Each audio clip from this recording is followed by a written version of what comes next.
미국이 주도하고 있는 영화 산업 할리우드의 종말이라는 말은 이미 15년 전부터 독일 언론에서 거론되고 있었습니다. 할리우드 영화의 한계와 단점을 알기 위해 오래된 기사부터 잠시 언급을 해봐야 하는데요.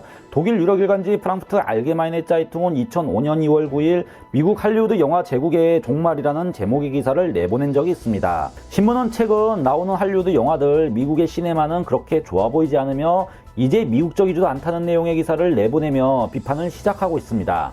독일 언론이 미국 영화를 두고 미국적이지 않다, 미국 영화의 정체성을 잃고 있다는 말인데요. 이게 무슨 얘기일까요? 조금 후에 설명드리겠습니다. 신문은 당시 2004년 최고의 실적을 보여준 할리우드 영화를 조명하고 있습니다. 매체는 미국 영화는 미국 수출 품목 2위 산업으로 2004년 94억 달러라는 매출을 올렸다 보도하고 있습니다. 그러나 이 경이로운 신기록에도 트릭이 있다고 밝히고 있는데요.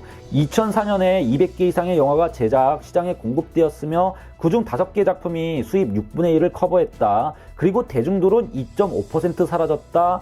하지만 할리우드는 영화 티켓 가격 3.8%를 올려 이를 감췄다 보도하고 있습니다.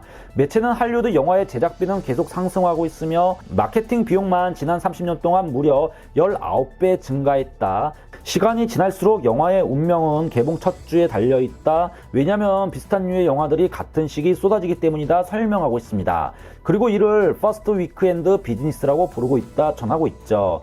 여기서 신문이 설명하고 있는 할리우드 영화 산업의 매출 구조를 더 자세히 살펴보면 미국 영화에 대한 우구심은 더욱 생기게 되는데요. 기사에 따르면 미국 영화는 미국 안에서부터 외면받기 시작한 것처럼 보입니다. 매체는 할리우드 산업의 해외 매출은 90년대부터 계속 증가해왔다. 할리우드 빅 스튜디오들은 같은 샘플로 외국에 내보냈지만 국내 시장은 이미 무너지기 시작했다. 대작 트로야는 외국 시장에서 성공하지 못했으면 실패작이었고 올리버 스톤 감독의 알렉산더는 매출 75% 이상이 외국에서 발생했다 전하고 있죠.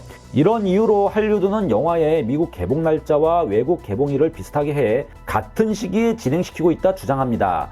매체는 여기서 독일 영화는 최우선적으로 독일 시장을 위해, 프랑스 영화는 프랑스를 위해 제작되지만 이제 미국은 미국 시장이 아닌 글로벌 시장을 위해 제작되고 있다. 그러나 이런 트렌드가 강화될수록 미국의 시청자들은 미국 영화를 떠나가고 있다.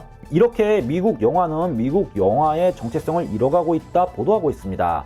미국 영화가 상업적이긴 하지만 그 틀 속에서도 미국만의 문화적 정체성을 담지 못하고 있다는 건데요. 결국 이런 모습들이 미국 시청자들로부터 외면받고 있는 이유이고 미국만의 색이 지워지면서 작품 경쟁력을 잃고 있는 이유가 되고 있다는 겁니다. 그러니까 가장 세계적인 것은 가장 한국적인 것이다라는 말이 있죠. 미국인의 관점에서 봤을 때 가장 미국적인 것이 가장 세계적인 것이다라고 바꿔 말할 수 있는 건데요. 지금 미국 영화는 세계 시장을 타겟팅하며 미국적인 것을 만드는 것이 아닌 글로벌 대중을 선택하며 미국적인 것을 상실하고 있다는 비판이죠. 물론 언제나 가장 한국적인 것 그리고 가장 미국적인 것이 세계적인 것은 아닙니다. 예술은 가장 주관적이기도 해야 하는 것이 맞습니다만 가장 객관적이기도 해야 하는 겁니다. 가장 미국적이거나 한국적인 것처럼 독특하고 주관적이어야만 합니다만 또 전 세계인들의 공감대를 불러일으킬 만큼 보편성이 있어야 하는 건데요. 즉 예술은 보편성과 독창성을 모두 갖춰야 하는데 미국 영화는 90년대부터 이 대중성과 보편성을 위해 미국적인 주관성을 누락시켜 왔다는 겁니다. 그런데 꼭 이런 모습이 90년대부터 있었을까요? 사실 미국 영화 첫 목표는 대중의 요구에 부응하는 데 있었습니다. 처음 할리우드에서 촬영된 영화 1908년작 몬테크리스토 백작을 시작으로 미국 영화는 대중성과 보편성을 중심으로 발전해 왔습니다. 프로듀서가 정권을 쥐고 영화의 구성을 쥐고 흔들며 콘텐츠의 보편성을 추구해왔죠. 시나리오 작성부터 촬영, 유통, 배급, 홍보에 이르기까지 예전 한 스튜디오에서 모두 진행되어 왔기에 프로듀서의 힘은 막강했습니다. 이렇게 할리우드가 산업화로 진화하는 동안 전적으로 오락성을 추구했고 대중성을 중심으로 돈을 만지는 프로듀서가 영화 콘텐츠 내용까지 깊게 개입했죠. 감독은 이야기의 구성과 시나리오의 변경 등까지 허락하는 내용을 계약에 담아야 했습니다. 할리우드에서 프로듀서 입김의 자유로운 감독은 스필버그 정도급의 감독일 겁니다. 이 과정 중 감독의 역량, 그러니까 예술적 관점과 시각은 제한을 받게 되어 있는 것이 할리우드 산업의 모습이었죠. 즉 이 제도는 감독의 예술적 자유를 빼앗는 대가로 만들어진 글로벌 산업입니다. 문제는 이 보편성에 미국이라는 옷을 입혀야 하는데 미국만의 색을 오히려 지어왔다는 것이죠.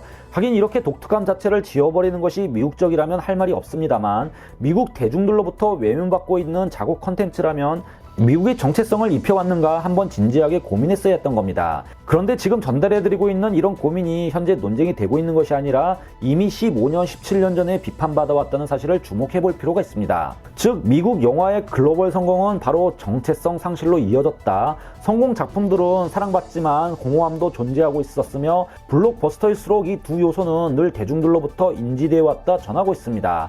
그리고 글로벌화는 할리우드 영화 산업 생태계의 한 부분이었으며 영화는 처음부터 확장적이었다. 머니 메이킹과 스토리텔링이 평행적으로 발전해온 환경이다. 그러나 70년대 스타워즈를 보며 성장한 비평가들도 또한 그 어떤 이들도 산업 생태계의 강요에 대한 저항, 예술적 자유에 대해 얘기하는 이들이 없었다. 왜냐하면 머니 메이킹과 스토리텔링이 할리우드를 어떻게 만들어 왔는지 알고 있기 때문이다. 그래서 시네마라 부르는 이 영역은 이미 죽었거나 낙후되었다 지적하고 있습니다.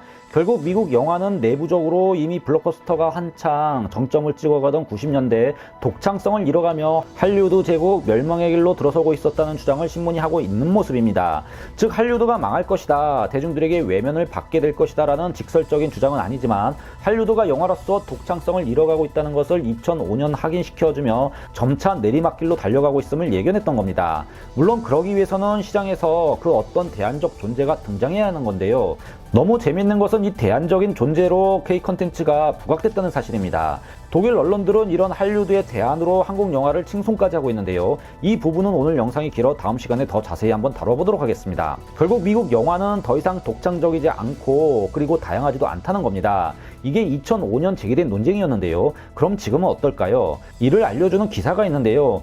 영화에 등장한 캐릭터 등을 분석한 자료입니다. 이도 역시 조금 지난 기사이지만 여전히 유효한 기사라 잠시 언급해보겠습니다. 독일 유력 일간지 슈도이체 짜이퉁은 2019년 미국 영화의 다양성에 관한 분석 내용을 보도했던 적이 있었습니다. 매체는 할리우드 감독들은 계속해서 어려움을 가지고 있다는 제목의 기사를 썼던 건데요. 이 기사의 핵심 내용은 할리우드 영화는 다양성이 부족하며 이는 예술의 자유가 없다 설명하고 있습니다.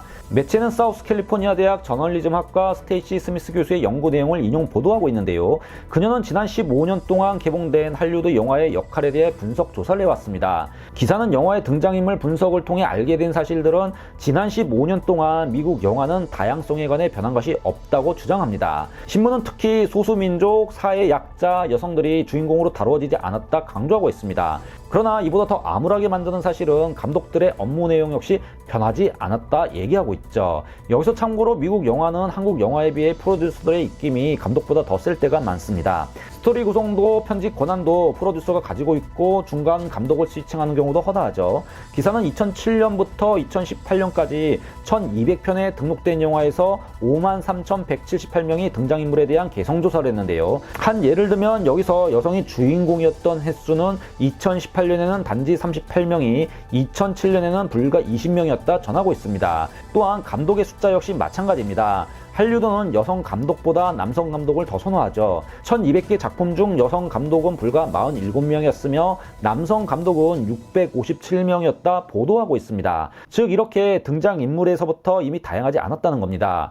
또한 2018년 최대 히트작 27개 작품 중 한 명의 주인공이 유색인종이었으며 다른 모든 작품들은 백인이었다 전하고 있습니다. 기사는 이 스미스 교수의 통계는 할리우드 영화 산업이 다양성을 담지 않고 있다는 것, 특히 미국 사회의 다름과 차이를 대변하지 못하고 있다는 증거라고 강조하고 있죠. 즉 미국 영화는 다민족으로 이루어진 미국 사회와 미국 자본시장에서 생성되는 수많은 이슈들을 담아내지 못하고 있다는 겁니다.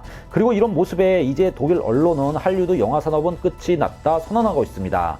프랑크푸르트 알게마이네 짜이퉁은 2022년 2월 3일 다시 한번 같은 의견을 냅니다. 그리고 이를 할리우드에서도 알고 있고 이제 할리우드는 이 난간을 돌파하기 위해 스트리밍 서비스가 탈출구가 될 것으로 생각하고 있다 보도하고 있죠. 하지만 최근 파친코 그리고 오징어 게임 등 이 플랫폼 업체들 통해 호평들이 나오고 있고요.